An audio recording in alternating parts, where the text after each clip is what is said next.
काफ़ी सारे ऐसे लोग हैं जो कि सोचते हैं बिलियनर्स बचपन से ही पैदा होते हैं। वे काफ़ी लकी होते हैं, उनके माँ बाप बहुत अमीर होते हैं। तो मैं तुम्हें सच बता दूँ, ऐसा कुछ नहीं होता। बिलियनर एक बिलियनर क्यों बनता है?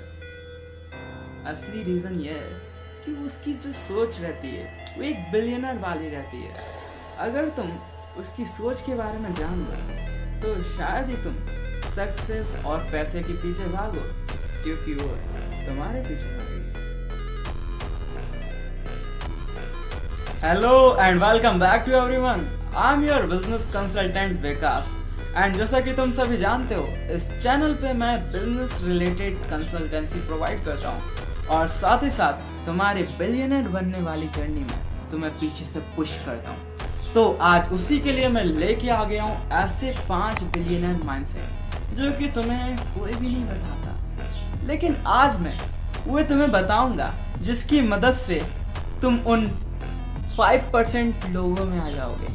अगर तुमने इसको अप्लाई कर लिया सो एक कॉपी लेके बैठ जाओ और ये माइंडसेट को ध्यान से लिखना और इसको अपनी लाइफ में अप्लाई करना। तो आओ अपने टाइम को यूटिलाइज करते हुए बढ़ते हैं माइंडसेट की ओर। पहला billionaire mindset, thinking system not just effort. आखिर इसका क्या मतलब है? इसका मतलब यह है कि तुम्हें कोई भी वर्क हार्ड नहीं करना है, तुम्हें ऐसा सिस्टम क्रिएट करना है जो कि तुम्हारे लिए वर्क हार्ड करे। समझ नहीं आया? Okay, let take one example. Imagine करिए 2 दोस्त हैं, एक है काला और एक है एडम। काला जो है वे डेली सुबह 4 बजे उठता है और 4 बजे उठ के डेयरी पे सारा काम संभालता है, क्योंकि काला एक डेयरी में वर्क करने वाला वर्कर है। और वे काला सुबह के 4 बजे से लेके रात के 8 बजे तक काम करता है, बहुत हार्ड वर्क करता है, बहुत ज़्यादा हार्ड वर्क करता है एंड उसकी सैलरी भी अच्छी आती है, मतलब 10-20 हज़ार रुपये मिल जाते हैं काला को आराम से। और वहीं पर दूसरा व्यक्ति एडम है, जिसने डेयरी को बनाया और साथ ही साथ उसने टीम को हायर करा, लोगों को सिखाया काम। और फिर उसके बाद अब क्या हो गया, उसने सब काम ऑटोमेशन कर दिया। अब सब कुछ ऑटोमेटिक हो रहा है।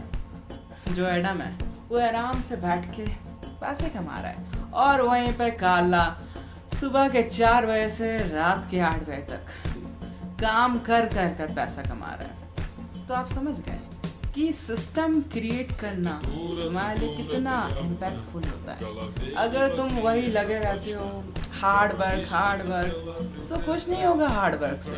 तुम्हें ऐसा सिस्टम क्रिएट करना है जो कि तुम्हारे लिए हार्ड वर्क करे। तो शायद से इस एग्जाम्पल की मदद से तुम्हें ये क्लियर हो गया होगा आखिरकार सिस्टम क्रिएट करना कितना इम्पोर्टेंट होता है।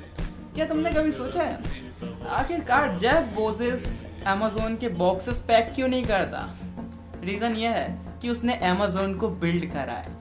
अमेज़न उसके लिए 1000 boxes, millions of boxes orders pack करता है, ना कि जेफ बेजोस पैक करता है। तो जेफ बेजोस ने क्या करा है, उसने सिस्टम क्रिएट करा है जो कि उसके लिए पैसा कमा के दे रहा है। तो आपको करना क्या है, फोकस नहीं करना है कि तुम्हें हार्ड वर्क करना है, काम पे फोकस नहीं करना है, तुम्हें ऐसे सिस्टम क्रिएट करने पे फोकस करना है जो कि तुम्हारे लिए आगे चल के एक वेल्थ का बहुत अच्छा सोर्स बन सके, जो कि तुम्हें अच्छे से इनकम जनरेट करके दे सके, ना कि तुम्हें मेहनत करना पड़े, पूरे टाइम घिसता रहना पड़े।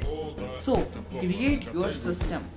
Second billionaire mindset is focus on ownership, not on heart। आखिरकार इसका मतलब क्या है? इसका मतलब यह है कि तुम्हें फोकस करना है ऑनरशिप पे, ना कि घंटों पे। इसको मैं तुम्हें एक एग्जांपल की मदद से काफ़ी अच्छे से समझा सकता हूँ। तो आप एग्जांपल, एक केसरी नाम का लड़का है और एक हर्ष नाम का लड़का है। जो हर्ष नाम का लड़का है वे दिन में 12 घंटे काम करता है और महीने की इसको सैलरी मिलती है 40,000 रुपीज़। ओके, और वहीं पे जो केसरी है वो क्या करता है, केसरी क्या करता है कि वो 6 महीने तक लगातार 6 महीने तक काम करते रहता है अपना एक ऐप बनाने पर, और वो फाइनली ऐप बना लेता है। अब आप खुद बताइए इनमें से कौन सा व्यक्ति ज़्यादा पैसे कमाएगा? ये ज़्यादा सक्सेस होगा? आंसर यही है, केसरी। क्योंकि केसरी ने क्या करा, 6 महीने काम करके केसरी ने खुद की ऑनरशिप बनाई है, खुद का एक ऐसा प्रोडक्ट बना लिया है जो कि उसको मिलियंस ऑफ डॉलर बैठे बैठे कमा के दे सकता है। किसी को उसके लिए कुछ काम नहीं करना पड़ेगा, क्योंकि केसरी ने क्या एक्वायर कर ली है, ऑनरशिप। और हर्ष ने क्या करा है, आर्स। हर्ष घंटों पे काम करता है, काम करता है, काम करता है। केसरी क्या करता है, ऑनरशिप, ऑनर है। और हर्ष क्या है, वर्कर है। अगर हम इसी में एलन मास्क का बहुत अच्छा एग्जांपल ले सकते हैं। आपने देखा होगा एलन मास्क को पता है बहुत कम सैलरी मिलती है, सैलरी बस मिलती ना तो एलन मास्क अमीर नहीं होगा। बट वही एलन मास्क इतना अमीर क्यों है? The reason is Elon Musk के पास टेस्ला की शेयर्स मतलब ऑनरशिप। सो जो ऑनरशिप एक्वायर करेगा वह अमीर होगा। Hard billionaire mindset is learn to love risk with calculated action. आखिर इसका क्या मतलब है? कि इसका मतलब यह है कि तुम्हें अपने रिस्क को बिल्कुल एक टूल की तरह यूज करना है, अपने डर को एक सहायक की तरह यूज करना है। आखिर क्या, इसको तुम एक एग्जांपल की मदद से काफ़ी अच्छे से समझ पाओगे। जैसे कि अभी के टाइम में लोग डरते हैं ऑनलाइन वीडियोस बनाने से, लोग डरते हैं नई चीज़ ट्राई करने से, कई लोग डरते हैं ट्रेडिंग करने से, म्यूचुअल फंड में बस रुके रहते हैं, कई लोग डरते हैं क्रिप्टो में इन्वेस्टिंग करने से। ये सब उनके अंदर के डर है जो कि उनको आगे बढ़ने से रोकते हैं। तो हमें क्या करना है, रिस्क लेना सीखना है, क्योंकि हम जब रिस्क लेंगे तभी हम स्ट्रांग बनेंगे। अपने फेयर को बिल्कुल अपनी पावर की तरह यूज़ करें। अगर सोचिए क्या, जैसे कि मैं एक एग्जांपल देता हूँ बहुत अच्छा, जो कि मेरा खुद का है। मैंने पता है प्रीवियस इस चैनल से पहले तकरीबन 8 से 10 यूट्यूब चैनल्स बनाए।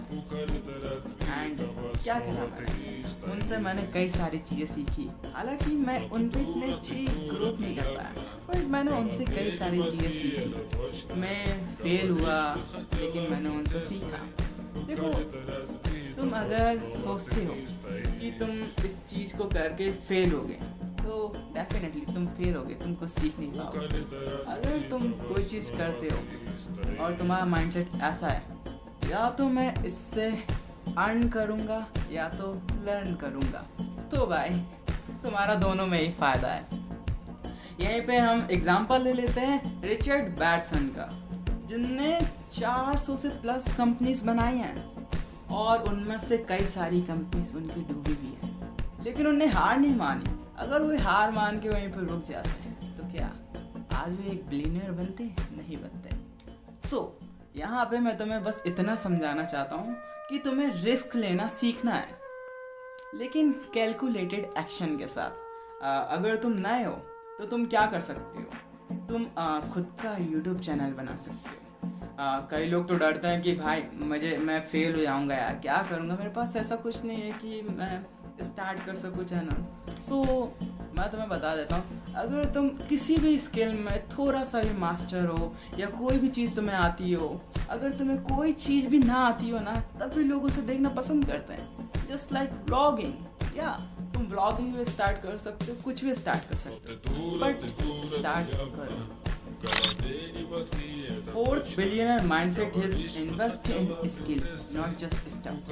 आखिर इसका क्या मतलब है? इसका मतलब यह है कि तुम अपने समय को ऐसी जगह पे इन्वेस्ट करो जो कि तुम्हें कुछ निकाल के दे, ना कि ऐसे ही कचड़े पे तुम इन्वेस्ट करो। एग्जाम्पल लेते हैं 2 आदमी का। 2 आदमी हैं जिनमें से एक आदमी ऐसा है जो कि अपनी छोटी छोटी चीज़ों के लिए अपने मनी को वेस्ट करता है। जैसे कि उसको एक वॉच चाहिए, नई वॉच आई है, एक नया टीवी शो आया है उसको खरीद लिया, नया टीवी आया है उसको खरीद लिया, नया फ्रिज आया, नया कूलर आया उसको खरीद लिया। बस अपने छोटे छोटे प्लेजर्स के लिए खर्चे करता है। ओके, वहीं पे दूसरा व्यक्ति वो क्या करता है, वो अपने खुद के लिए कोर्सेज खरीदता है, कोर्सेज पे इन्वेस्ट करता है, बुक्स लेता है, बुक्स को पढ़ता है, ऑडियो बुक सुनता है, उनके सब्सक्रिप्शन लेता है। अब आप खुद बताइए इन दोनों आदमी से कौन सा आदमी आगे चल वेल्थी होगा? आंसर करिए, आंसर आपने दे दिया होगा। हाँ बिल्कुल, दूसरा व्यक्ति जो कि खुद पे इन्वेस्ट करता है, खुद पे पैसे डालता है। अगर हम बात करें तो वॉरेन बफेट, आप इनको जानते होंगे। ये एक बहुत बड़े इन्वेस्टर हैं, इनसे बड़ा इन्वेस्टर शायद ही कोई होगा। ये इतने बड़े इन्वेस्टर होके पता है क्या कहते हैं? आपको क्या लगता है? ये कहते हैं कि तुम्हारा सबसे बड़ा इन्वेस्टमेंट वो होता है जो कि तुम खुद अगर तुम अपने पैसे को कहीं ऐसे वगैरह नॉर्मल छोटी छोटी चीज़ें जो तुम्हें प्लेजर देती है उन पे वेस्ट करोगे, it's not make you billionaire. तुम्हें बिलियनर बनना है तो खुद पे इन्वेस्ट करना स्टार्ट कर दो। जैसे कि तुम क्या कर सकते हो, ट्रेडिंग कोर्सेस ले सकते हो, या तो कॉपी राइटिंग कोर्स एंड अलग अलग कोर्स जिसमें तुम्हारा इंटरेस्ट हो, उन पे इन्वेस्ट करो, खुद की स्किल बिल्ड करो। Fifth billionaire mindset is delay gratification for massive result. इसका मतलब आखिरकार क्या है? इसका मतलब यह है कि तुम अपने आप को, खुद को सेक्रीफाई कर दो एक बहुत अच्छे रिजल्ट पाने। अब कैसे तुम्हें समझ नहीं आ रहा होगा, एक एग्जाम्पल की मदद से मैं तुम्हें समझा रहा हूँ। दो ऐसे व्यक्ति हैं जिनमें से एक व्यक्ति वो क्या करता है कि पूरे दिन भर गेम्स खेलता है, वीडियो गेम्स खेलता है, नेटफ्लिक्स देखता है, मज़े करता है, बहुत मजे। और वहीं पे दूसरा जो कि पूरे दिन भर बुक्स पढ़ता है, नई नई चीज़ें सीखता है, स्किल्स पे ध्यान देता है और यूट्यूब में ऐसी वीडियोस देखता है जो कि उसको हेल्प करती हैं बिलियनर बनने के लिए। सो इन दोनों में से आखिरकार कौन सा व्यक्ति बिलियनर बनेगा? आंसर इज व्यक्ति बी, बिकॉज व्यक्ति बी जो है वो क्या करता है, वो अपने समय को बिल्कुल पूरी तरीके से यूटिलाइज कर रहा है। रीज़न क्या है कि वो खुद को सेक्रीफाई कर रहा है, अपने छोटे छोटे प्लेजर्स को छोड़ रहा है। नेटफ्लिक्स देखना है, छोड़ रहा है उसको, लेकिन नेटफ्लिक्स की जगह वो क्या सुन रहा है, ऑडियो बुक। और मैं आपको एक चीज़ बता दूँ, अगर आप जिस काम को करते हैं, अगर आपको पहले तो वो काम थोड़ा बुरा लगेगा, आपको समझ नहीं आएगा, बोरिंग लगेगा, बट समय में आगे बढ़ते बढ़ते वो काम आपको पसंद आने लगता है। सो अगर आज आपको नेटफ्लिक्स पसंद आ रहा है तो आप उसको रिड्यूस करिए, थोड़ा थोड़ा करके आप क्या कर सकते हैं, ऑडियो बुक सुनिए। अगर आप बुक्स नहीं पढ़ पाते हैं तो आप ऑडियो बुक सुन सकते हैं, ऑडियो बुक को थोड़ा थोड़ा सुनिए, देन कुछ समय बाद आपकी आदत बन जाएगी एंड आपके लिए बहुत इम्पैक्टफुल होगा। यहीं पे हम एग्जांपल लेते हैं मार्क जुकरबर्ग, ठीक है। मार्क जुकरबर्ग जो है ना, वो फेसबुक की ऑनर है। उनने क्या करा था, फेसबुक को क्रिएट करा था एक रूम में, एक नॉर्मल से रूम में, लिटरली फेसबुक जैसे वेबसाइट को, ऐप को क्रिएट करा था उनने एक नॉर्मल से रूम में। जस्ट थिंक, उनने कितना सैक्रिफाई करा, कितना सब कुछ छोड़ा, कितनी मेहनत करी। तो आज की इस वीडियो में मैंने तुम सबको ऐसे 5 पावरफुल बिलियनर माइंडसेट के बारे में बताया, जिसको अगर तुमने अप्लाई कर लिया अपनी लाइफ में तो शायद ही तुम्हें कोई ताकत रोक सके बिलियनर बनने से। एंड वाकई तुम एक बिलियनर बन ही जाओगे, क्योंकि जब तुम खुद का माइंडसेट ऐसा बना लोगे कि तुम बिलियनर हो, तो साला तुम्हें रोक कौन सकता है बिलियनर बनने से। या तो मैं लास्ट में यही कहना चाहता हूँ, अगर तुमने अभी तक मेरे चैनल को सब्सक्राइब नहीं करा है तो भाई कर लो, क्योंकि इस पर मैं ऐसी और चीज़ों के बारे में बताने वाला हूँ जो कि तुम्हें आगे चल के एक बहुत वेल्थी बिलियनर बनाने वाली है। सो अगर तुमने मेरी पिछली वीडियोस नहीं देखी है तो उनको भी देख लेना, उनसे भी तुम्हें बहुत कुछ सीखने को मिलेगा। एंड लास्ट में अगर तुम्हें वीडियो में मज़ा आया हो तो तुम लाइक कर सकते हो। अभी के लिए इतना ही, बाय, ठीक है।